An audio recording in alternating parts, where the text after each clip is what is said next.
Identity is critical. We need to keep the visibility of identity and the runtime operations top of mind. Only the things that we should know should be running, especially in cloud, because it's so machine driven. Users don't have a lot of access to it. So identity will always be paramount.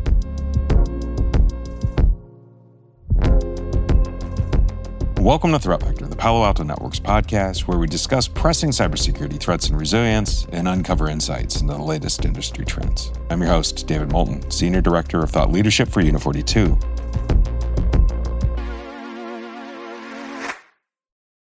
And today, I'm speaking to someone who needs no introduction to our Threat Vector audience, Nathaniel Quist, or Q, Manager of Cloud Threat Intelligence at Palo Alto Networks Cortex, and a key leader within Unit 42. If you've been listening for a while, you may remember our September 2024 conversation, Staying Ahead of Cloud Attacks, where we dug into cloud-native threats and the evolving tactics adversaries are using to target public cloud environments. This is also where we coined a brand new term, a favorite of mine, honeyfied. If you missed the episode, you definitely need to go back and give it a listen. Today, we're picking up where that conversation left off, and we're diving into the details of a recent large-scale cloud extortion campaign that exposed environment variable files, resulting in the compromise of 90,000 plus credentials across more than 1,100 cloud accounts. This attack reveals just how devastating misconfigurations in modern cloud environments can be and how fast adversaries can move once they find an opening.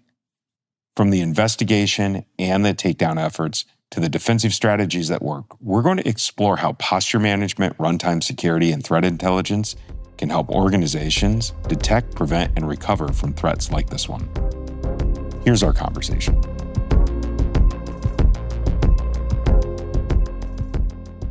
So a note for listeners, this is being recorded on location at RSA conference. So we're not in the safe confines of the Threat Vector podcast studio. As a result, you may hear Dogstar warming up in the background. Apologies. Q, welcome back to Threat Vector. As always, it's great to have you here.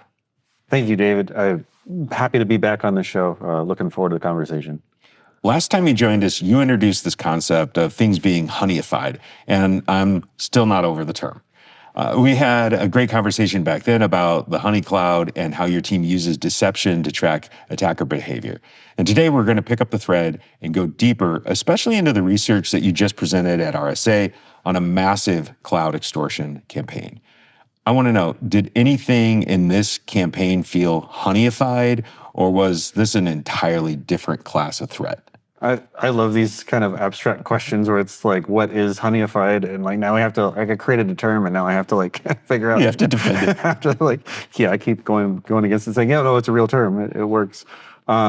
Yes, there are several things that we found that held true within the last conversation when it came to how attackers automate operations and attacks, and then how these actors actually did something in real life that had a real consequence. And it, some of those honeyfied components, well, they're real in this case. They're not really honey. They're actually a real event. But the concepts behind it held true. That's interesting. So today we're going to talk about this large-scale extortion campaign that targeted exposed environment variable files and led to the exposure of over 90,000 credentials in more than 1,100 cloud accounts. I want to get into your perspective on the investigation, the takedown efforts, and what organizations need to do to defend themselves. This extortion campaign is massive. How did this come into your radar, and what was the scope when you first discovered it? Right. So this campaign, to be clear, my team is the threat intel team, and so we provided enrichment to an incident response case that was already active. So we provided intel into it. But what made this case so interesting was unique when how the actor got into the environment and what they did, how they moved laterally, how they escalated their permissions. That was really interesting and allowed us some really unique vantage points into what the attacker did, how they performed, different insights onto what we see ransomware or how ransomware actually operates inside of cloud environments. Q, were there any early indicators that stood out as red flags before the scale became clear? We saw the serverless functions being created and failing. We saw EC2 instances that were trying to be created and failing. Those types of operations are certainly, well, not always uncommon, but if they see them at scale or we see multiple events happening in a short period of time, those things do stand out, and they trigger us onto what this particular credential is doing or what. So we've talked about environment variable files before, but can you explain what made this such a high value target in the case?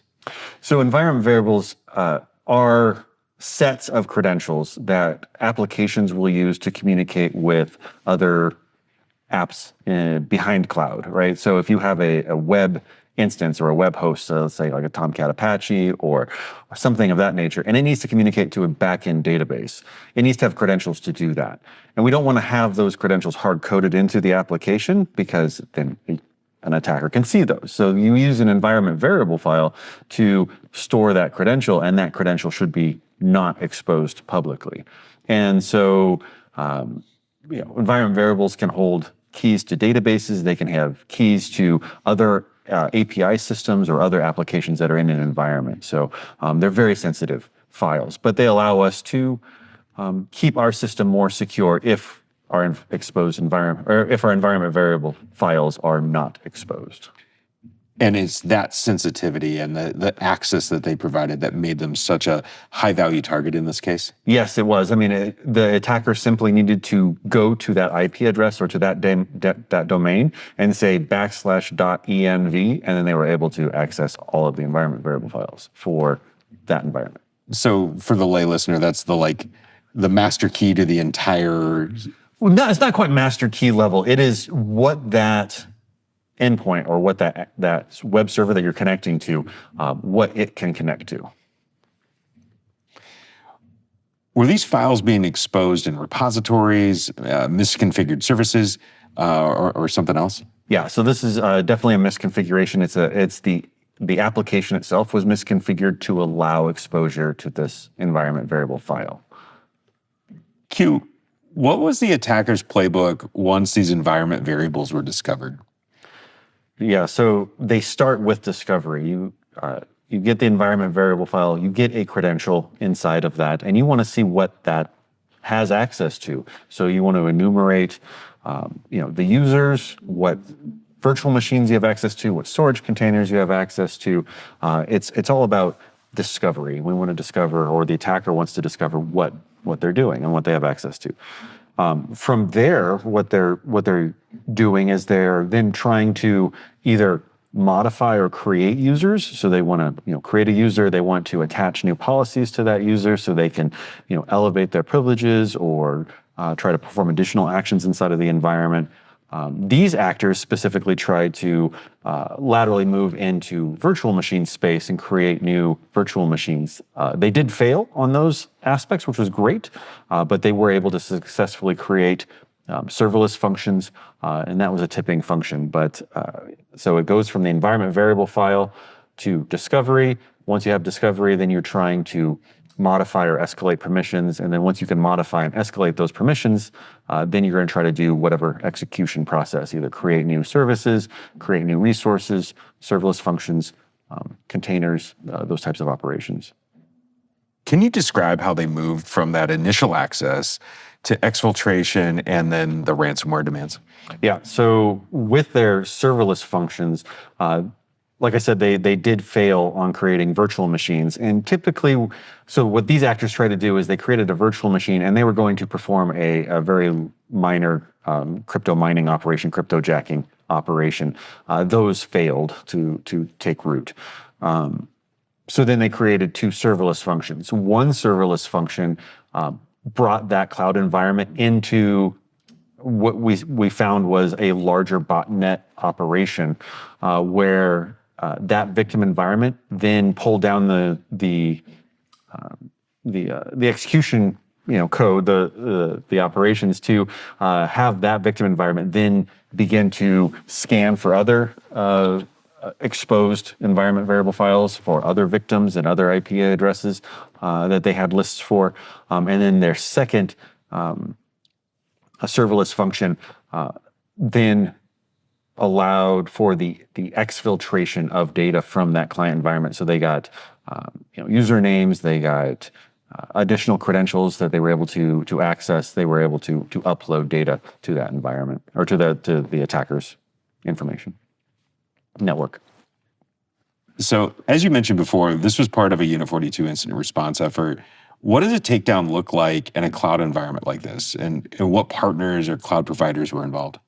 Yeah, so we worked specifically with AWS. We worked with AWS's threat intelligence team as well as their public relations team. So we worked hand in hand as soon as we found that this was a larger scale operation. Like I said, over 1,000 clients or accounts were identified during the investigation of this operation.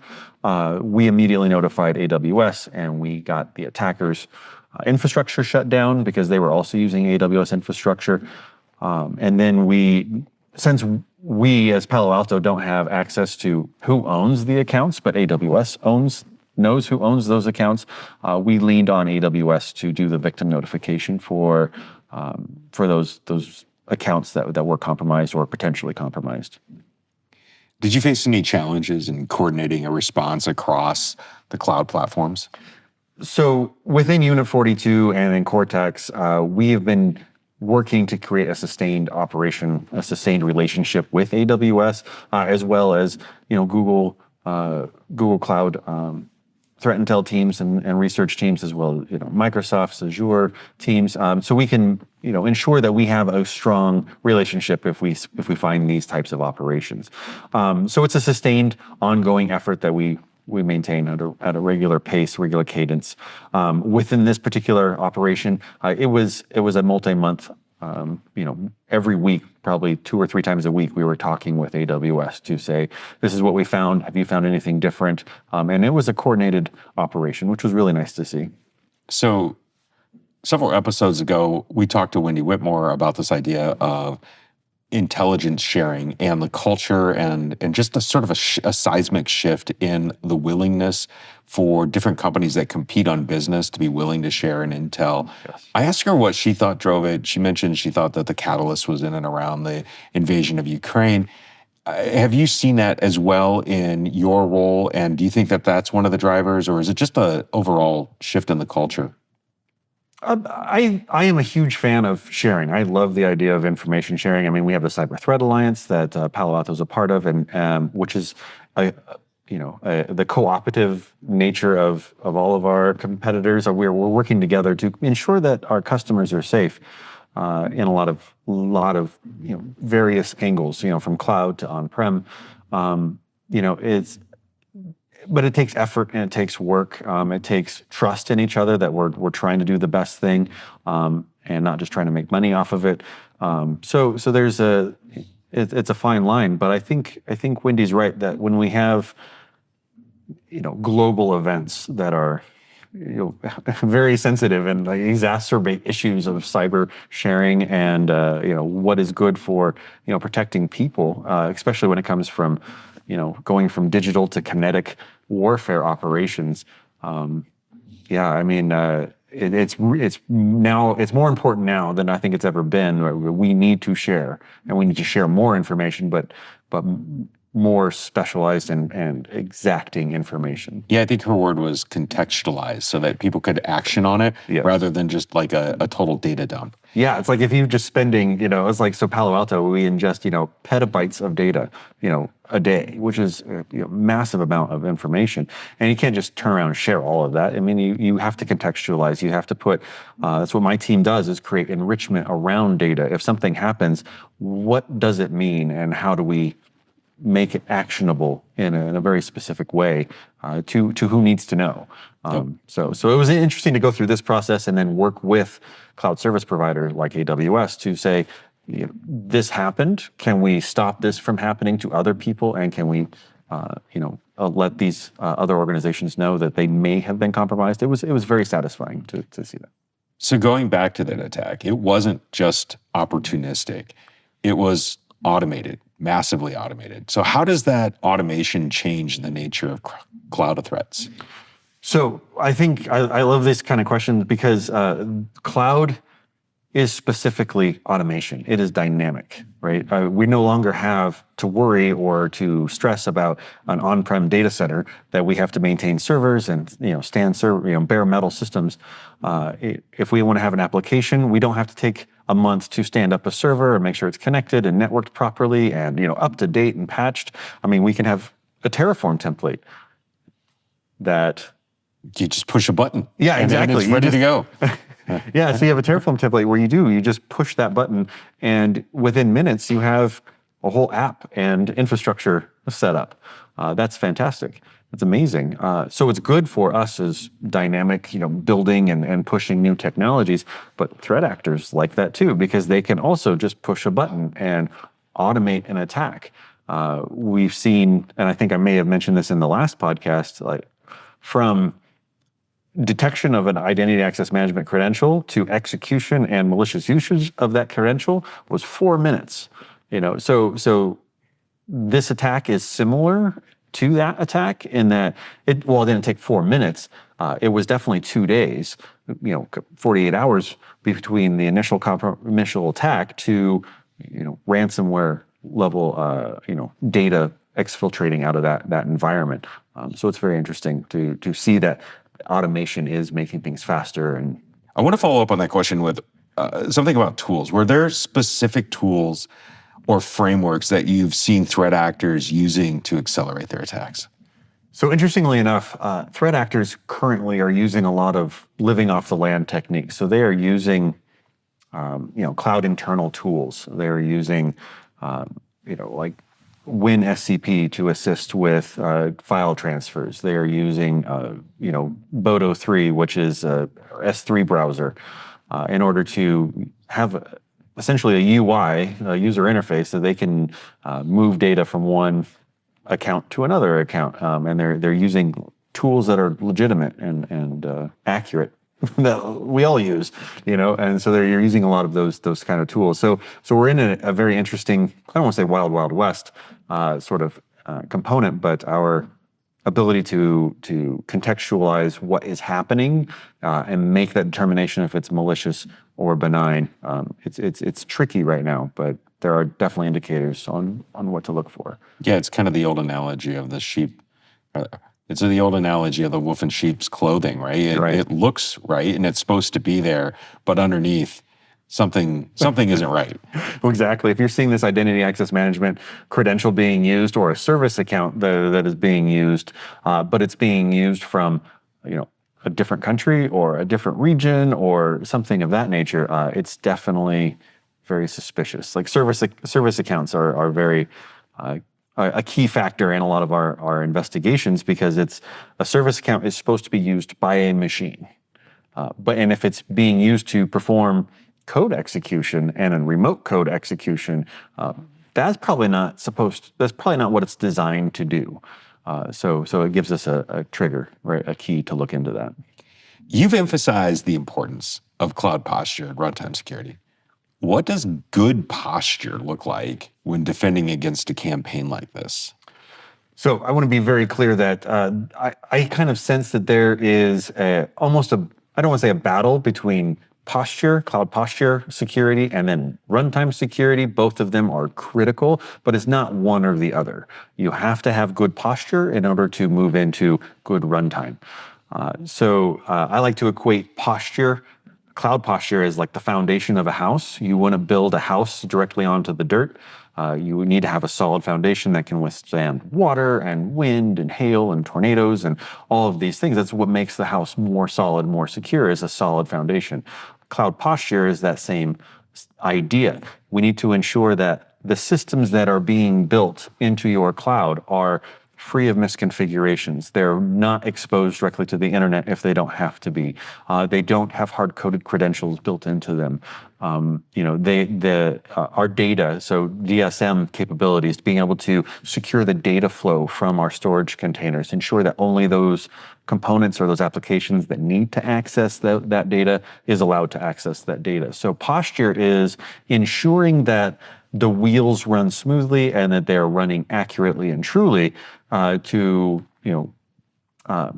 just to ensure that this is how it's supposed to run, when it's supposed to run, and it's secure.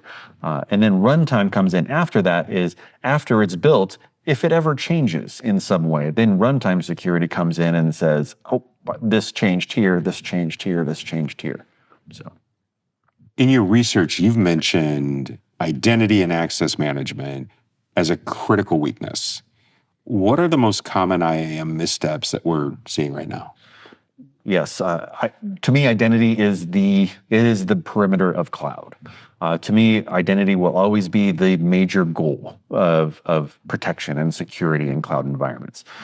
So naturally, hard-coded credentials, overly permissive roles. These two things are very tantamount to a good posture. We want to ensure that we don't have hard-coded credentials anywhere. We don't, though if we do have hard-coded credentials there, they are hidden away from public exposure, those types of components. We're still seeing about 64% of cloud repos having hard-coded credentials in their cloud storage repositories. It's just, we need to keep pulling it down. It's better than it was, but we need to keep pulling it down, right? And then I've mentioned service accounts, seeing service accounts performing operations that they're not supposed to be doing because they're supposed to be a machine. But if they're starting to perform user behavior operations, we should definitely take a look at those pieces. So you've mentioned a couple. Yeah. Is there one specific thing that if you had the easy button, you'd push it and that would just go away and you'd never see it again? What's the first one? Hard-coded credentials. That's the first one. My man. So you've previously shown how fast attackers can act, sometimes within literally minutes of credential exposure. Did this campaign have a similar velocity?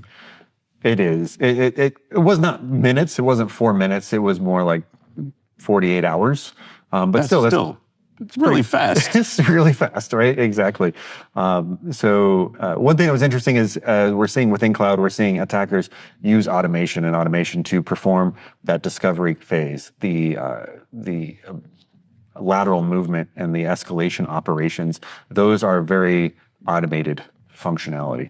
But when it comes to the exfiltration of data or the actual ransomware operation itself, it's still a hands-on keyboard, and that takes a little bit more time to operate. So, what can defenders do to defend when the window to react is so short before real damage has been done?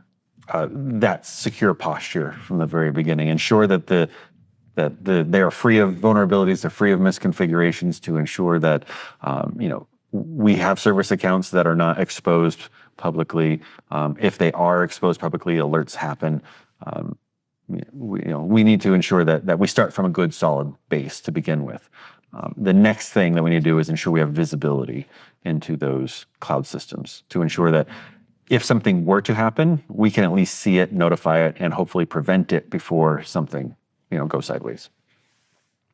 To me, it feels like we're at this turning point with cloud extortion having evolved beyond traditional ransomware. Do you think that we're entering a new era of cloud native extortion? I think so, and I think you hit it right there, where it's cloud ransomware. We're changing that word ransomware to extortion. Right.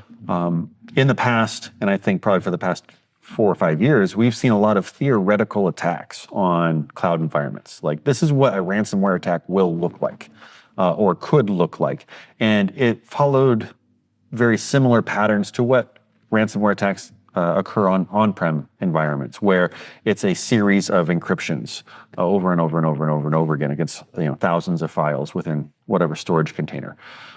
In cloud, in this case proves it, is that we're not seeing encryptions over and over and over and over and over again. So we're actually just seeing data sync or data copy from that environment to some other environment, and that's very different. One line of data sync or data copy versus 1,000 lines of encryption. It's harder to see it, right, in cloud. But it also makes it faster for attackers just to move it away. They just copy the data and put it somewhere else and then delete everything and leave a ransom note. So it's really not ransoming. You're not ransoming, or there is no ransom event. It is extorting, because there's no encryption event. It's just theft. Yeah, it's straight up. It's just gone, right? And if you want it back, and you want us to keep quiet about it, then you can pay that ransom, and that extortion can go very quickly and at massive, massive scale. And it feels like it's a different beast for an organization to plan against and to defend against and respond to. It does, but we have the tools. And I think this is really, really key is we have tools to protect ourselves. We have the ability to, data versioning. If the data was removed, granted, it's terrible that your data is now somewhere else that you can't control, and that is bad. But you're not at a loss. You can keep all of the data, just revert back to a known good state, or before it was gone, just revert it back, and then you have all your data back. So then you don't have to pay the extortion. But they kind of catch you a little bit, where it's like, well, now we're going to expose this, and you lose reputation and you lose credibility and those aspects. So. And they kind of hit you twice, but at least we have the tools to ensure that we can keep working. We can keep production quality going. Yeah, you can keep the enterprise up and running, but it comes at the cost of that trust, the reputation. Correct. And you wonder, where else have they been in your system? And it starts to pull focus from what you're setting out to do as an organization. Looking at the broader trend line, what's likely the next evolution of a cloud-focused attack? So I believe that attackers follow the path of least resistance, and it's kind of a common term in security where attackers go where they have access, and so they go through this. Back in 2021, I released a blog that was talking specifically about malware focused on cryptojacking. So it was performing specific exploitation events of applications, and it was all on a very malware-based, Go language-centric, binary or malware sample.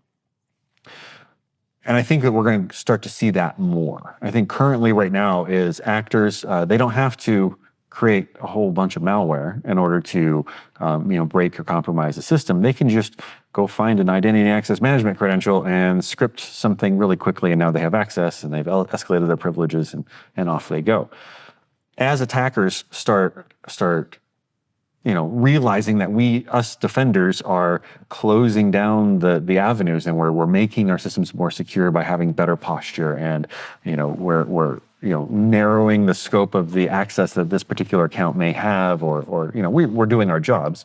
Attackers will most likely start moving more into that malware variant. So we're going to start seeing more, malware executive exploits against applications. We're going to start seeing more, the exploitation of vulnerabilities on cloud-hosted environments. We're starting to see those more. So the next thing defenders can do is ensure that we have runtime monitoring agents in those cloud endpoints, on those API services, on those web-hosted applications that are hosted in cloud. Ensure that we are able to see that if new processes or executables were executed, or there is malware occurring, or there's new network traffic, that we have an agent there to record that and to alert on it. And then, thank you for Cortex Cloud, have the ability to prevent it from even starting. It's like, we see this execution happening, let's stop it before network communication actually takes place. So, what threats should defenders start preparing for now? So I think I would answer that in two ways. I would say initially we're going to start seeing attackers using serverless accounts, or not serverless, I'm sorry. You're going to start seeing attackers use more service accounts in order to perform operations. They have access to backend systems. They have those types of credentials and permissions.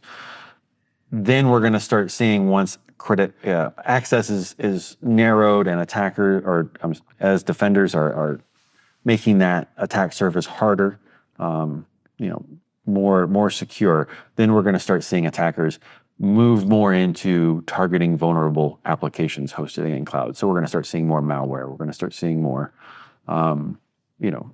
malicious type of operations from either serverless functions, poison serverless functions, or compromised cloud instances, virtual machines, compute instances.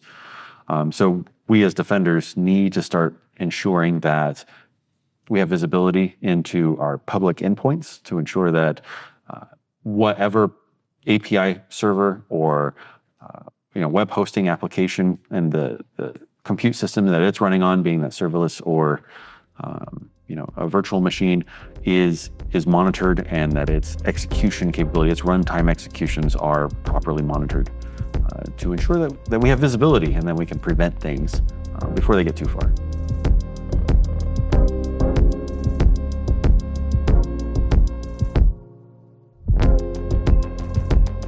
So Q, thanks for a great conversation and this breakdown of this cloud incident that you've shared and you're talking about here at RSA.